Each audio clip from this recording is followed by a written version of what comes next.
You didn't open a gym to get rich. Neither did I. We opened a gym to make a difference, and not to make money. But if you don't learn how to make money, you won't survive. The truth is that we're passionate about fitness, and that drives us to start a gym, but it doesn't keep a gym open. I'd hate for your gym to go out of business because you're out of money when you still got lots of passion left over. And I can remember the day when I realized that just being the best coach in town was not going to be enough to keep the lights on. Entrepreneurs go through 4 phases of maturity on their growth path. And so that first phase we call the founder phase, when you're starting up and you're grinding and you're hustling. And the second phase we call the farmer phase, when you're cultivating different ideas and growing your people. The third phase we call the tinker phase, when you've got good systems in place in one location and you're looking to reinvest or expand. And the fourth phase is called the chief phase, when you're focused on growing other leaders within your tribe. These 4 phases serve as a roadmap to show you what to focus on right now, what you can ignore or put aside for later, and how to build toward financial freedom. Today, on this podcast, I'm going to walk you through the 4 phases and share some stories from my own journey from the Founder, Farmer, Tinker, Thief book, which is now getting updated for today's economy and becoming the Founder, Farmer, Tinker, Chief book in the future.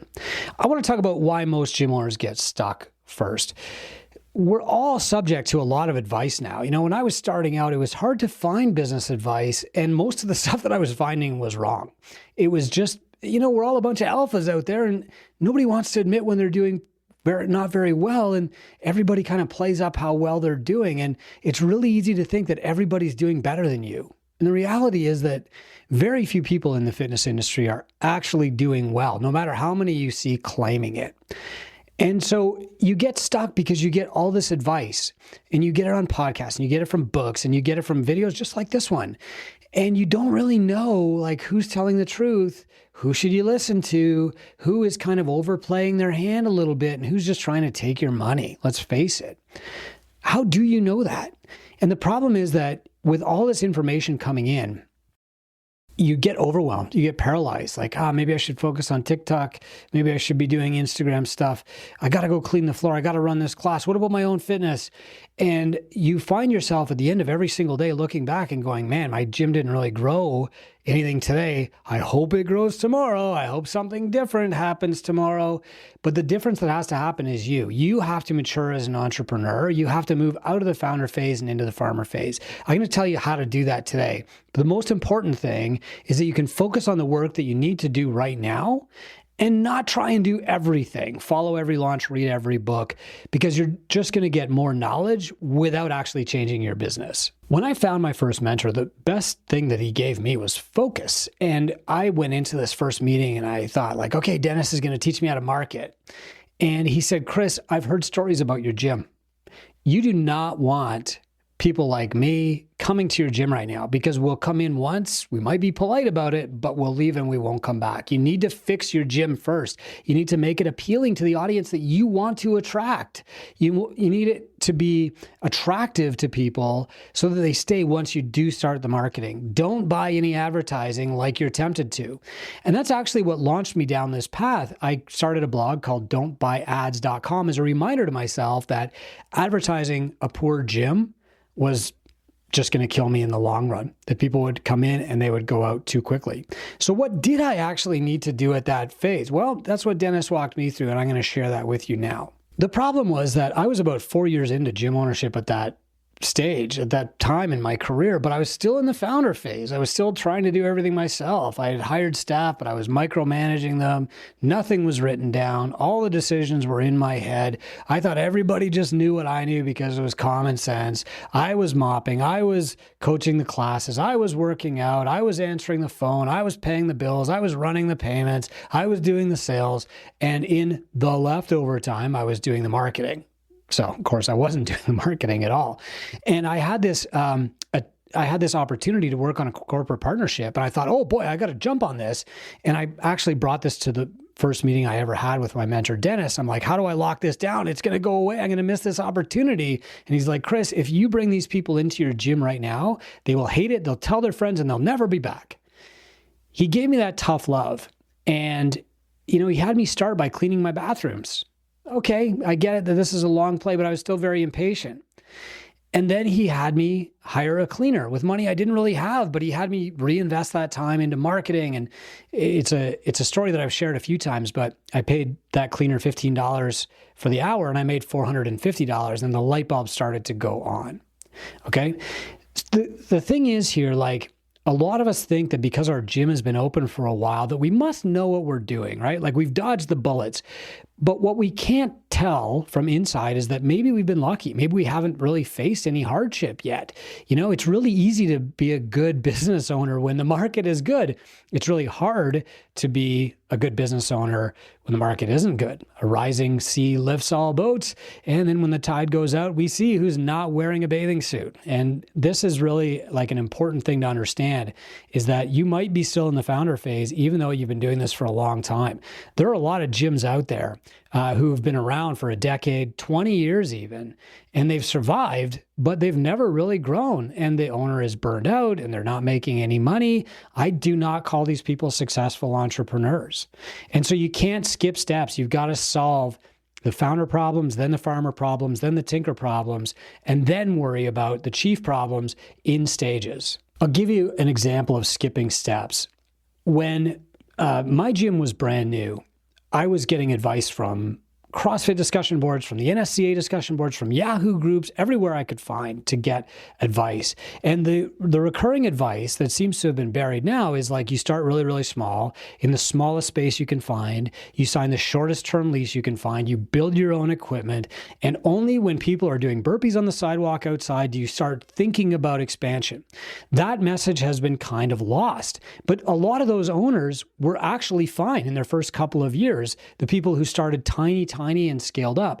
Now what you see is people signing these big leases on these micro gyms, 10,000 square feet that they don't even need. They're signing up managers and coaches in advance and paying them salaries before they've got $1 in revenue. And so they're actually trying to like build this mansion and they have no foundation. They're skipping steps. They're trying to jump straight into farmer phase instead of building up slowly and building a solid foundation. And then of course, when any little thing doesn't go as planned, the build out didn't get done on time, the tax man shows up, I didn't have the right guardrails in my bathroom and I can't open. Like any of these things will kill you. You become super duper fragile if you try to skip steps. Now that I've got all that out of the way, let's go through the phases. The first phase of gym ownership is called the founder phase. The purpose of the founder phase, or your goal, is to get to break even as quickly as you can. We teach strategies for this in our Start a Gym program at Two Brain to help get you up above the water level so that you're not losing money, okay? Your job is like to prove your concept works before you start bringing in staff. So prove that the group model is going to work for you by coaching groups. Prove that personal training is effective by doing some personal training. Later, you can leverage staff to take those things off your plate and level yourself up to the CEO. And you need to also do the non-coaching roles. You need to be cleaning. You need to be doing the bookkeeping. But your job is to document the process so that you can get those things off your plate quickly.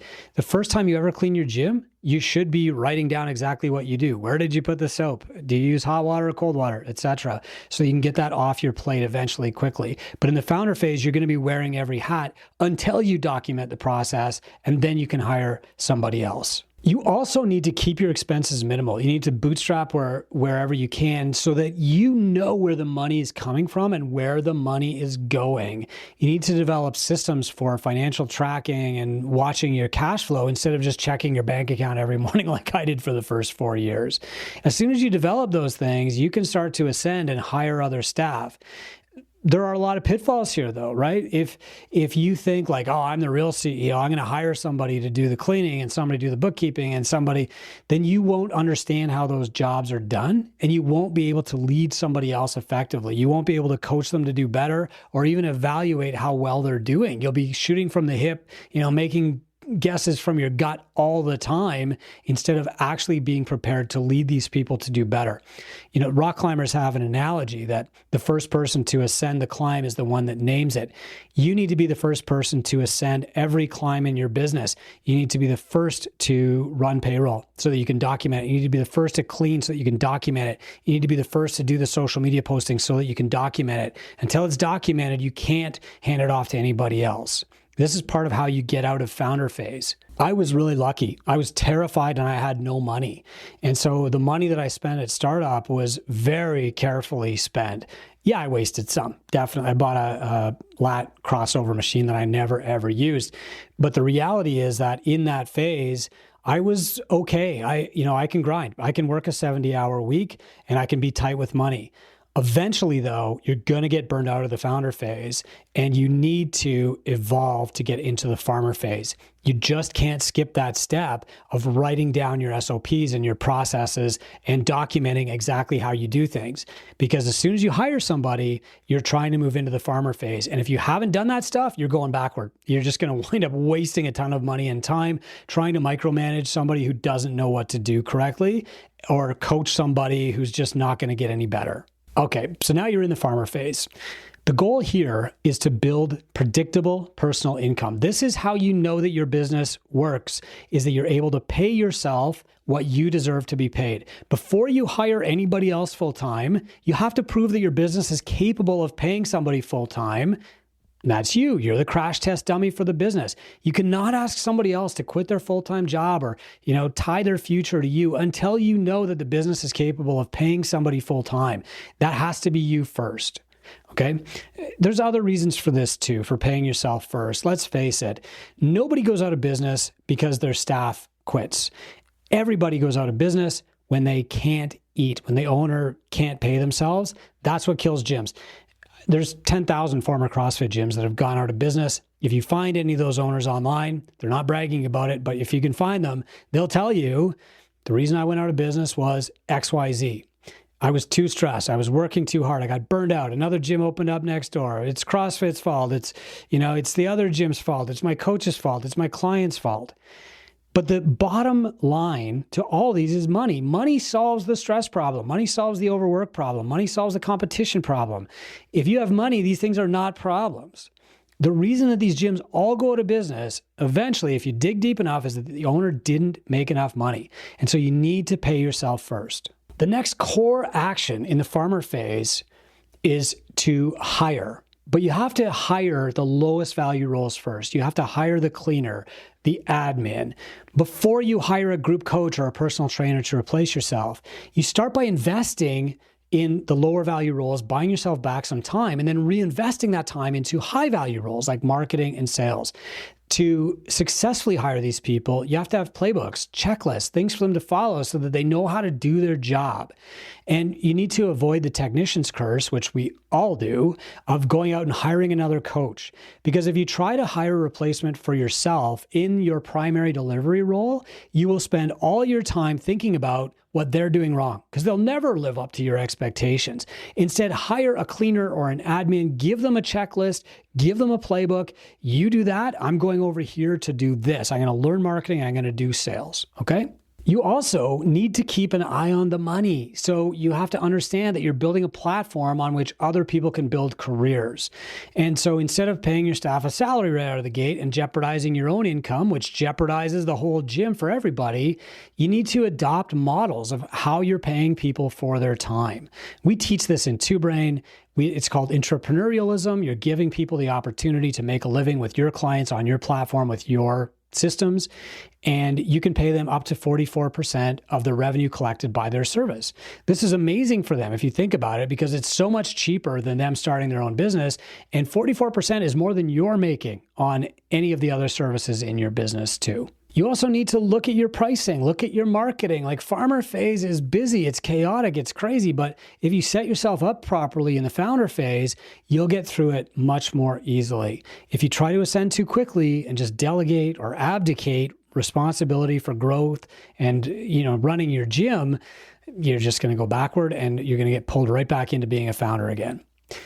Once you've got this dialed and you're making the income that you need to live on for your gym, okay, not just a little bit of income, not just enough, but like the income that pays for your perfect day, now you can ascend to the third phase, which is tinker. And the purpose of the tinker phase is to build your net worth and secure your financial freedom. You have to protect the golden goose, right? The goose that lays the golden eggs. That's your gym. You have to protect that. The best way to protect it is to have cash flow and investments that will help you ward off all the stuff that's coming in the future. The goal of Tinker is really to make that business anti-fragile, to have investments that you can pull out if you need cash, to have control of your building or your space so the landlord can't triple your rent and just kick you out. You need to have other investments so that you're not constantly thinking about how can I get one more dollar out of this gym. You need to have a higher level of leadership so that you can manage the managers and coach them and mentor them. And you need to have time off because you have to understand you are a mental athlete. And we know what happens when athletes overtrain, right? Burnout and injury. If you're just working all the time and not taking a 5-day vacation once in a while, or not hiring a coach to do your nutrition programming, or not, riding your bike, taking care of yourself, you will get injured and your business will be the thing that suffers. People in the Tinker phase take the extra time and extra money that their business is now generating and they reinvest it in one of 4 places. First, they scale their operations. So they might open more locations using the system that they developed because it works.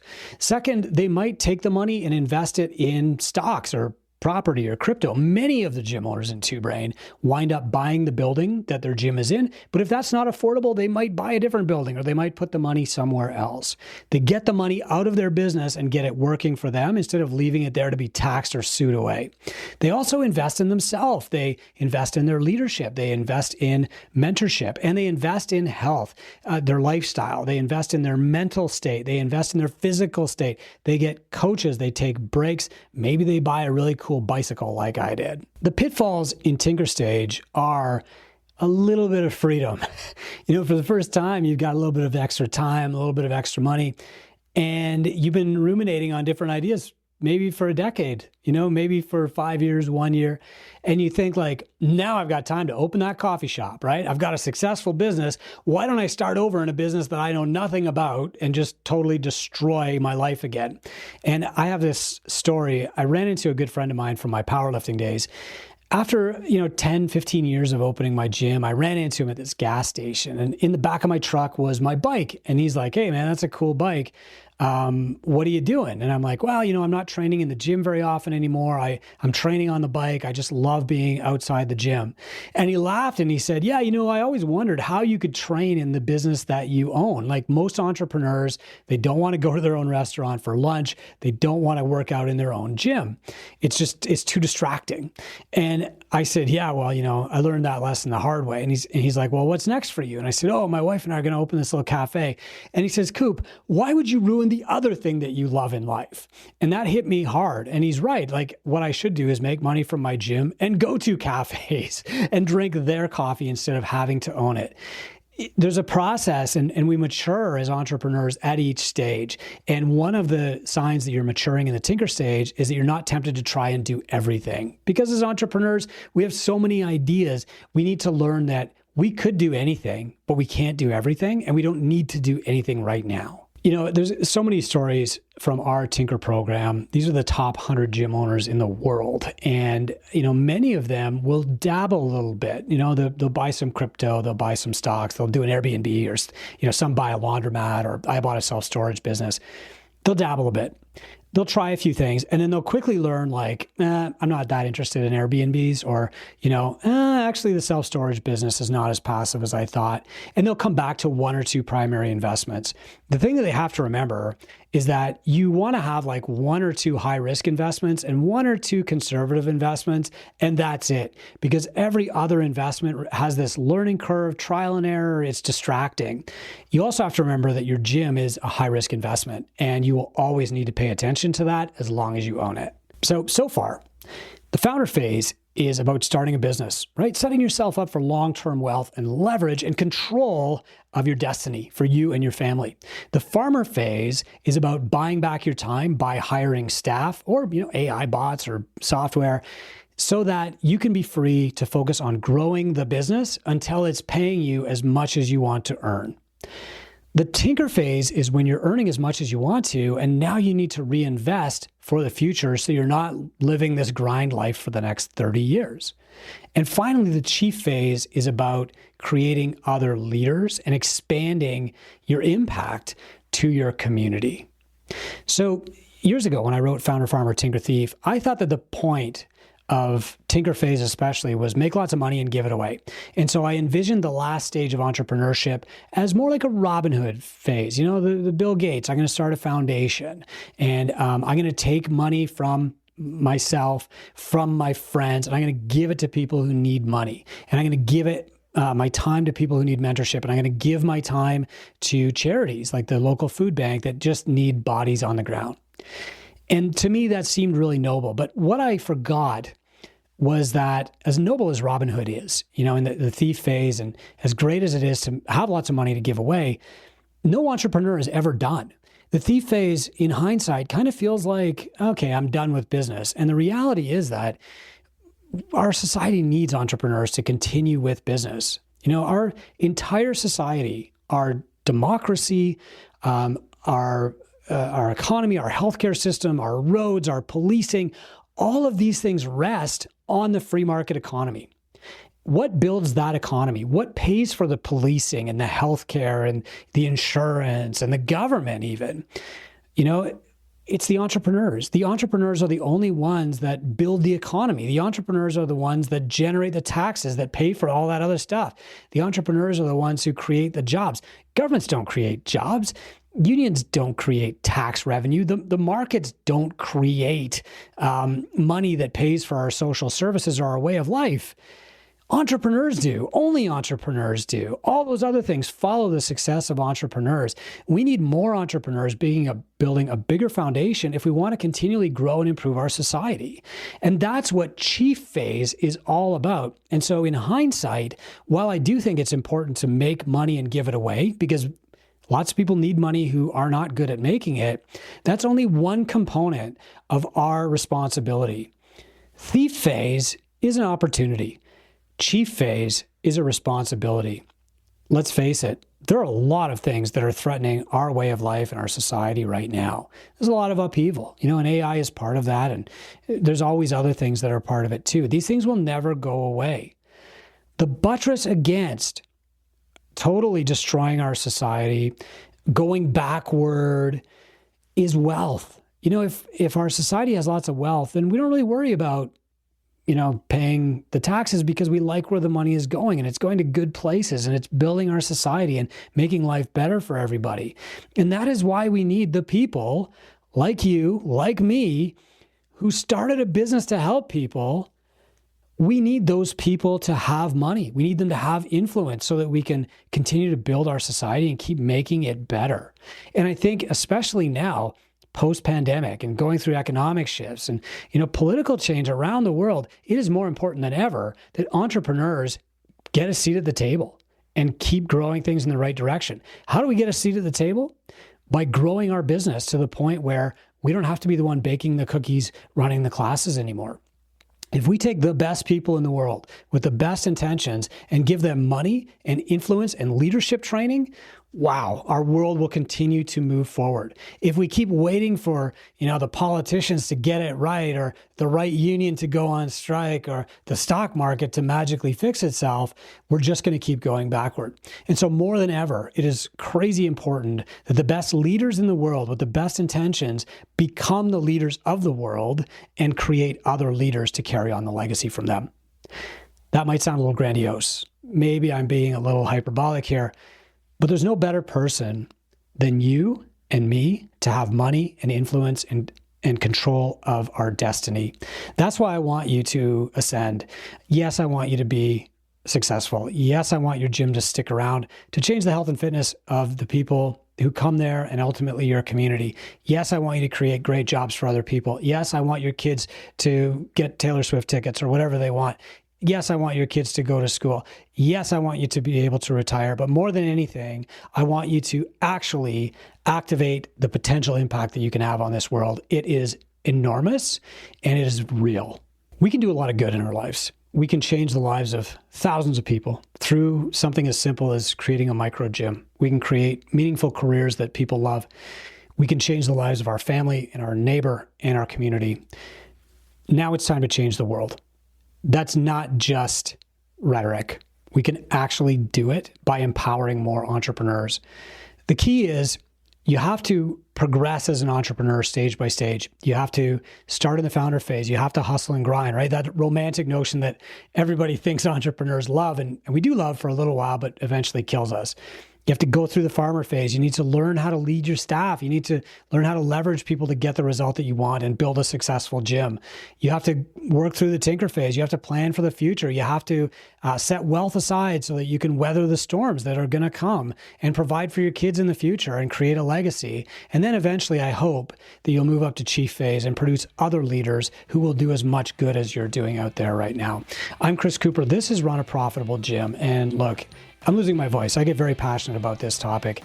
If you want to talk to me and my team, just go to gymownersunited.com. You can send me a DM on Facebook to talk more about this stuff.